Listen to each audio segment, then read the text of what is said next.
apa yang kita pakai, ya.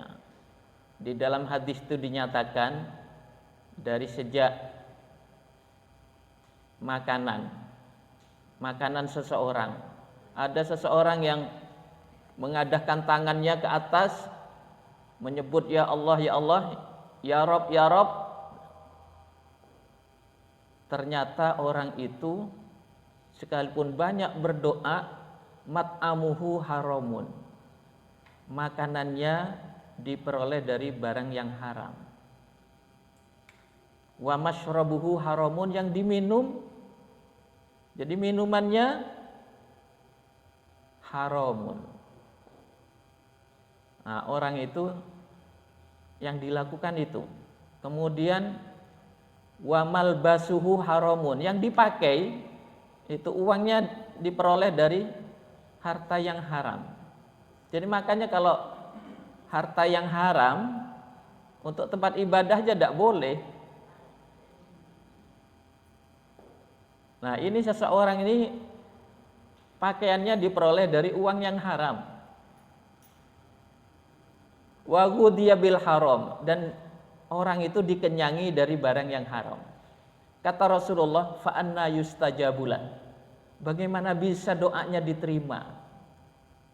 Jadi dengan kata lain, bahwa doanya, ibadahnya tidak diterima kalau diperoleh dari barang yang haram. Apa yang dimakan, dipakai, diminum, itu diperoleh dari barang yang, dari cara yang haram. Nah, ini kan akhirnya juga Allah mengatur, wa ahallallahul bai'a wa harramar riba. Allah menghalalkan jual beli. Jadi orang berdagang itu betul, tapi tidak sampai di situ. Betulnya sejauh mana? Syaratnya tidak ada penipuan, tidak ada kebohongan, itu ya. Wah, kalau berdagangnya penipuan sudah beda lagi. Bisa terjatuh pada harta yang haram. Jadi Allah sudah menegaskan wa ahallallahul bai'a. Allah menghalalkan jual beli. Jadi itu menurut ahli tafsir yang saya baca, manfaatnya besar. Orang perdagangan itu manfaatnya besar bagi sesama. Besar, asalkan tidak ada penipuan, tidak ada pembohongan, tidak merugikan orang lain. Wa harramar riba, dan Allah mengharamkan yang riba.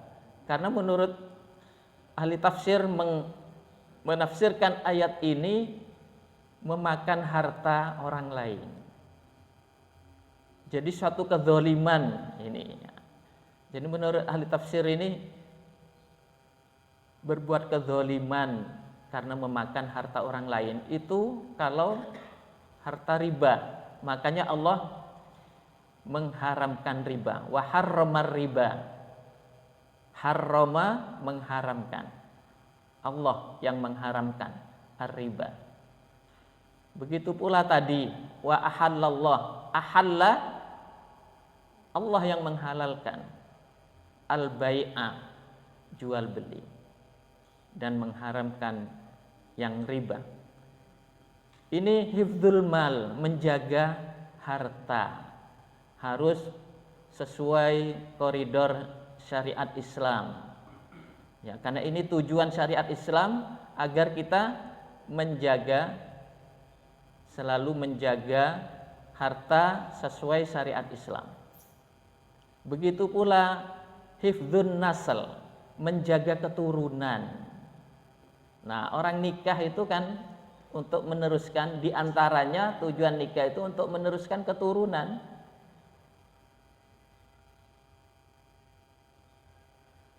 Keturunan itu akan sah apabila melalui pernikahan. Hubungan laki perempuan melalui pernikahan. Kalau tidak nikah, itulah yang dilarang dalam syariat Islam. Jangan sampai keturunan itu tidak melalui pernikahan. Berarti tidak mentaati syariat Islam kalau tidak melalui pernikahan. Karena nanti akan disamakan dengan hewan kalau tidak melalui pernikahan. Berapa banyak manusia yang tidak melalui pernikahan. Nah, makanya syariat Islam tujuannya untuk hifdzun nasli, menjaga keturunan agar benar-benar mengikuti syariat Islam. Jadi begitu pentingnya kita selalu mengaji, karena selalu diingatkan agar kita selamat, benar-benar selamat di dunia dan di akhirat. Kemudian juga hifdzul akli, menjaga akal. Akal ini supaya sehat, untuk selalu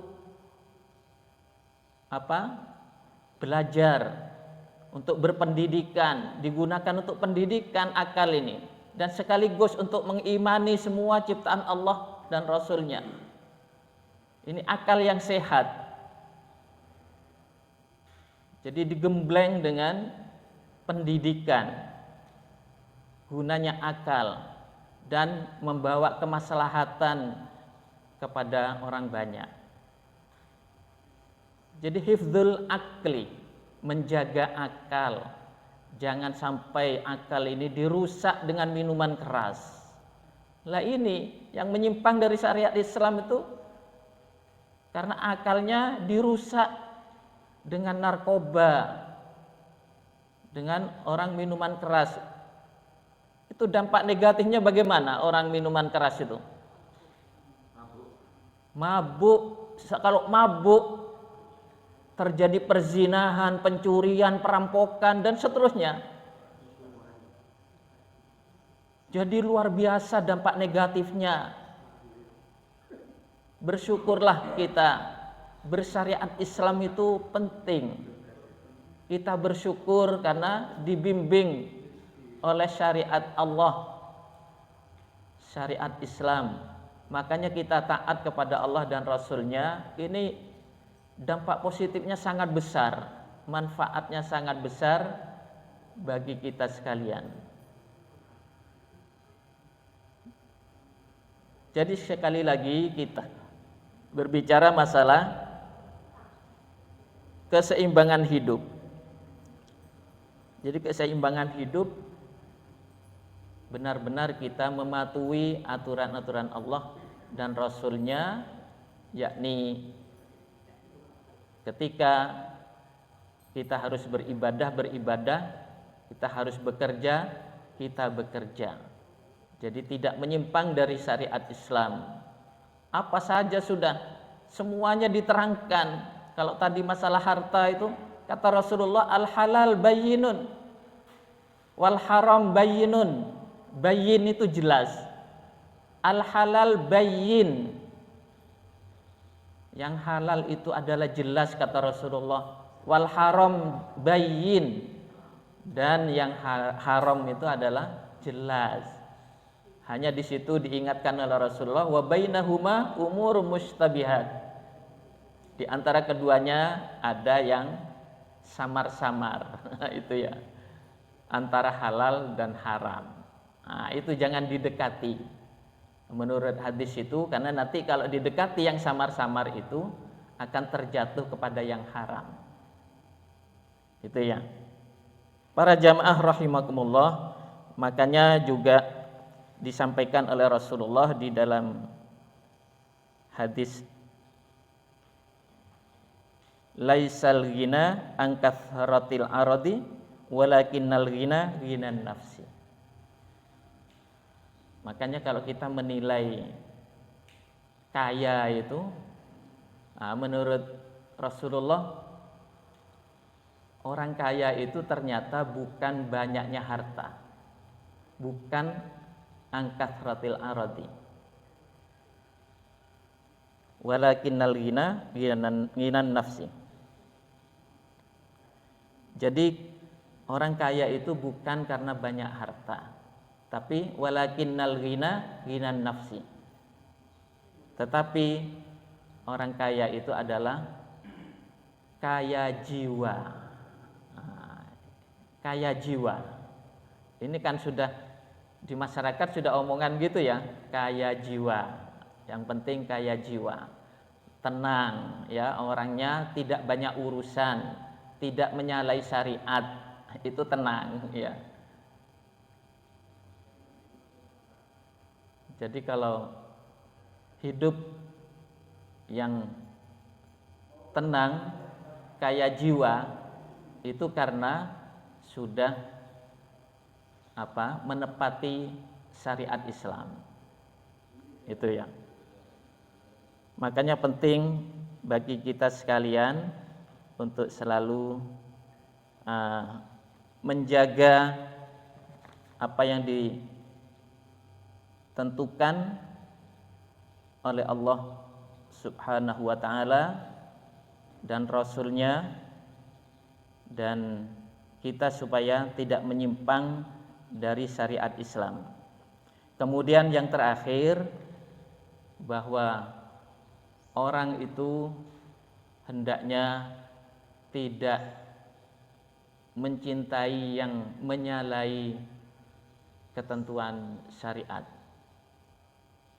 Jadi kata Rasulullah, ada orang itu hanya cinta dunia tapi lupa akhirat. Kemudian hanya cinta harta tapi lupa dengan kelak akan dihisab, dihitung amalnya kelak di akhirat. Kemudian orang itu ada yang hanya senang dengan dosa-dosa. Kata Rasulullah, yuhibbunadz dzunub wa yansaunal